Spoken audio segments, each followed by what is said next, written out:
we had two readings. We had a reading from Isaiah, and we also had a reading from the Gospel of Luke. And when I was meditating on the word I would want to come and share with us this morning, and I was thinking deep and in prayer to just let God give me the word that I would share with St. Paulians this morning, I came across an anonymous email that came to me. An anonymous mail that came, and in that mail was a resume.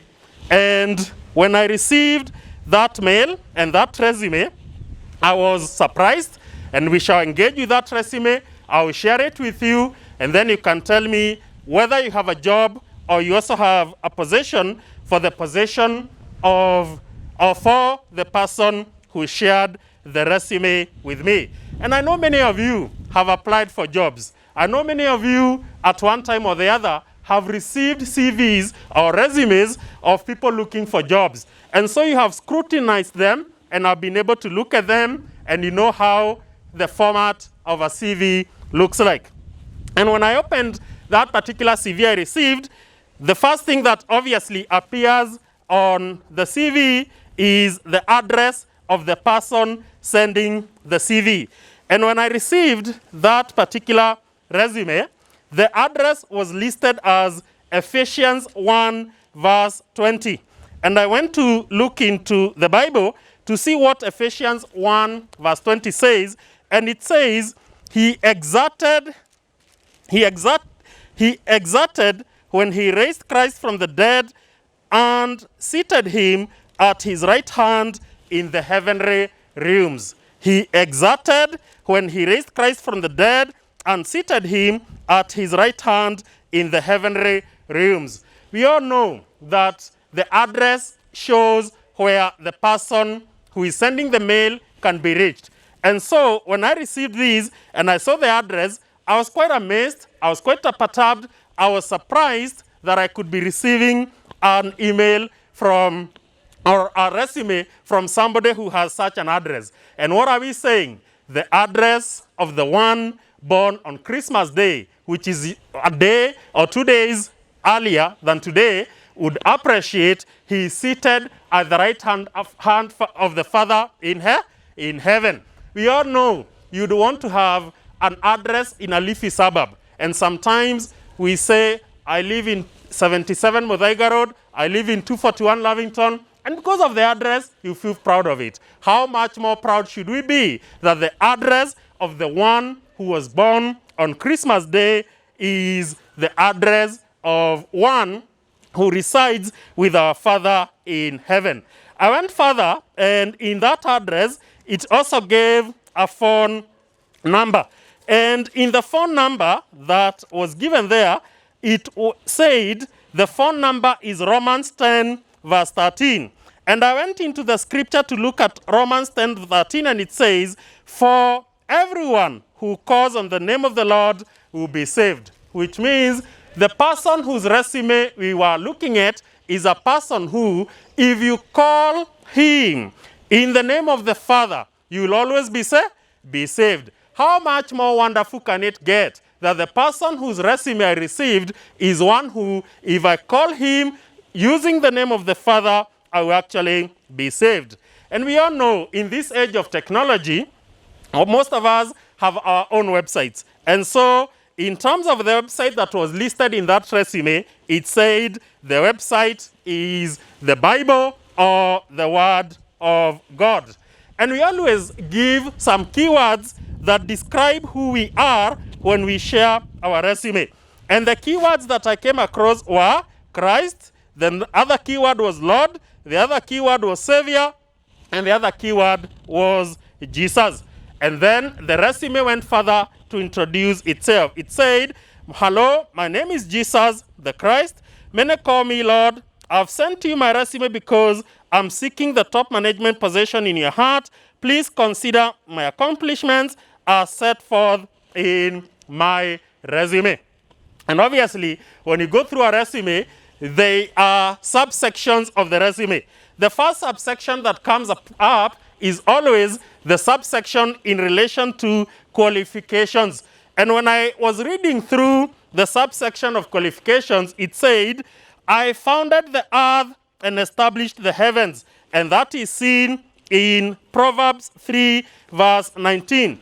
It surprised me that everything about this person whose resume I was reading had some backing evidence to it. And so when it said, I founded the earth and established the heavens, it gave me a reference of Proverbs 3, verse 19. And Proverbs 3, verse 19 says, by wisdom the Lord laid the earth's foundations, by understanding he set the heavens in place. And so I was looking at a resume of somebody with a very rich set of qualifications. I went further, and still on the qualifications it said, I formed man from the dust of the ground, and there was also a reference to it, which was in Genesis 2, verse 7. And in Genesis 2, verse 7, it says, then the Lord God formed a man from the dust of the ground and breathed into his nostrils the breath of life, and the man became a living being. Which means the qualification of this CV, of this person who shared the CV, was one who had actually formed man from the dust and breathed into the man that breath of life. It went further to say, I redeemed man from the curse of the law.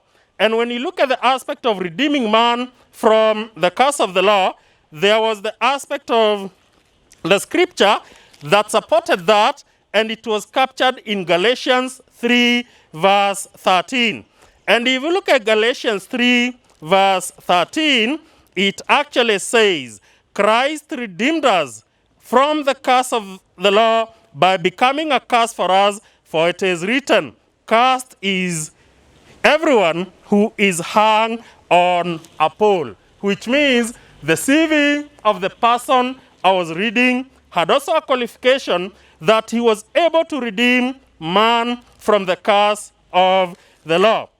And also, it said, the blessings of the Abrahamic covenant comes upon your life through me. And that was captured in Galatians 3, verse 14, which said, he redeemed us in order that the blessings given to Abraham might come to the Gentiles through Christ Jesus, so that by faith we might receive the promise of the Spirit.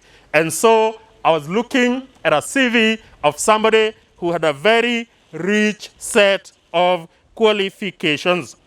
Then the next subset of a CV is the occupational background. And the occupational background, as listed in the CV I received, it said, I've only had one employer. And when it said, I've only had one employer, that was actually captured in the Gospel of Luke. It was actually captured in the Gospel of Luke, chapter 2, and verse 49. And in Luke 2, verse 49, it actually says, why were you searching for me? He asked. Didn't you know I had to be in my Father's house? So this particular person has always got to be in the Father's house. He's never had any other employer other than the Father in heaven. And then also it went further to say, in terms of occupational background, I've never been tardy, I've never been absent, I've never been disobedient, I've never been slothful, I've never been disrespectful. My employer has nothing but great reviews for me, as seen in Matthew chapter 3, verse 15 to 17. And it says, Jesus replied, let it be so now. It is proper for us to do this to fulfill all righteousness. Then John consented. As soon as Jesus was baptized, he went up out of the water. At that moment, heaven was opened, and he saw the Spirit of God descending like a dove and alighting on him. And a voice from heaven said, this is my Son, whom I love, with him I'm well pleased. The employer is giving a great review for this particular person whose CV I received. Then I move on to the skills and the work experience, because a CV also has a section for skills and work experience.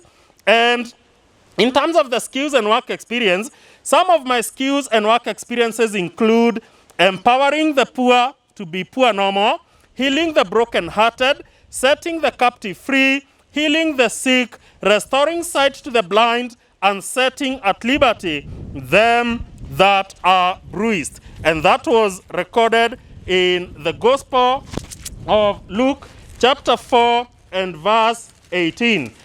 Luke chapter 4 verse 18, it actually says, "The Spirit of the Lord is on me, because he has anointed me to proclaim the good news to the poor. He has sent me to proclaim freedom for the prisoners and recovery of sight for the blind, to set the oppressed free, to proclaim the year of the Lord's favor." And you'd appreciate, as we are looking at the skills of this person, this is a person who is able to heal, to set us free, to restore us, and to heal the broken-hearted. It went on further to say, "I'm a wonderful counselor," recorded in Isaiah 9, verse 6, and you can read that at your own pace. And then also it went on further to say, "People who listen to me shall dwell safely and shall not fear no evil," as recorded in Proverbs 1, verse 33. So it further goes to say, "People who listen to me shall dwell safely and shall not fear evil," as recorded in Proverbs 1:33. And then most importantly, in his skills and work experience, he said, "I have the authority, the ability, and the power to cleanse you of your sins," as recorded in 1 John chapter 1, verse 7 to 9. And then the last part that was very interesting about this resume was the educational background. And I'll give you the verses so that we can save on time and you can check on them. Educational background, it said, "I encompass the entire breadth and length of knowledge, wisdom, and understanding," as recorded in Proverbs 2, verse 6. "I encompass the entire breadth and length of knowledge, wisdom, and understanding," as recorded in Proverbs 2, verse 6. And then also it went further to say, "In me are all the hidden treasures of wisdom and knowledge." He has a lot of wisdom, he has a lot of knowledge, recorded in Colossians 2, verse 3. And then also it went further to say, "My word is so powerful, it has been described as being a lamp unto your feet and a light unto your path," as recorded in Psalms 119, verse 105. It goes further to say, "I can tell you of all the secrets of your heart," as recorded in Psalms 44, verse 21. And when I received this resume, as I was preparing for this sermon, I was asking myself some questions. And we all know by now that the resume I'm talking about is the resume of he that was born on Christmas Day. And as I introduced the resume, I said, "I've sent you my resume because I'm seeking the top management position in your heart. Please consider my accomplishments as set forth in my resume." I want to believe, as Christ was born on December 25th, each one of you seated here this morning received that resume, because that's why we have this season. It is the reason for the season. And the man I'm talking about is looking for the top position in your heart. He wants to be the CEO of your company called The Heart. And many of us have employed him in basically very mediocre positions. As we sit here this morning, many of us have employed him, but we have employed him in mediocre positions. To some of us, he is a casual, which means today we shall pay him 1.5 times or 2 times. Because it's a Sunday, we are clothed in him, we have employed him, he's a casual in our lives. Tomorrow we shall fire him, we shall employ him again on Sunday. I pray as we go into the new year, may it not be that we employ Jesus, who was born on Christmas Day, as a cashier in our lives. Many of us have employed him as a cleaner in our lives. We only call upon him when we want messes we have created cleaned up. When you mess in the neighborhood, you call upon his name to come and clear the mess. When you mess in the family, you call upon his name to come and clear the mess. May we not, as we go into the year 2021, use and employ these man or Jesus, who was born on Christmas Day, as a cleaner in our lives. Many have employed him as a sweeper in their lives. We only call upon him to come and sweep the dirt that we have left behind us. May we, as we go into the 2021 year, make sure he's not a sweeper in our lives. Many of us have employed it as a Mr. Fix-It, which means we only call upon his name when we are in challenges. I am not trying to make fun of the situation we find ourselves as a country. I know there's corona and it's real. I know there are other diseases other than corona and they are real. But there are only those who call upon his name when disease strikes in their family. May it not be like that. May we call upon his name even when the situation doesn't bother us, because all is bliss and all is well. To others, they don't even know whether he's still in their peril. They only basically live through life because every day the sun has to rise from the east and set from the west. Many of us don't even know whether he's still in our peril. And so, as we move into the new year, I pray as we still are in the Christmas mood and we go into the new year, you will give him the top position in your life. Let him become the CEO of your heart. If he becomes the CEO, rest assured, things that were looking big mountains in 2020 will become small anthills in the year 2021. And as I looked at the CV, he also told me he's looking for multiple employers so he can work in more than one heart at a time. I don't want him to only work in my heart. May he also work in your heart. Because if he works in your heart, and he works in your heart, and he works in their heart, we shall all be able to engage in a more fruitful conversation without people having shields and without people having the aspect of the veneers that sometimes we put that are not able to let us see through the person. And you have a chance and an opportunity to employ him, and I bet you will not regret if you employ him. And I'm here this morning to present to you the resume of that Jesus who was born on Christmas Day. And just as he was presented in the temple in the Gospel of Luke that we read, may he be presented to you. And I'm here to present him not just as a resume, but as a person who was born into the world on Christmas Eve. May he be born in your life. May he be born in your mind. May he be born in your spirit. And if he's born in those three, I can assure you, he will manifest himself in your body, and the grace of God will always be upon you. I wish you a Merry Christmas and a blessed New Year with your new top CEO in your heart. Be blessed.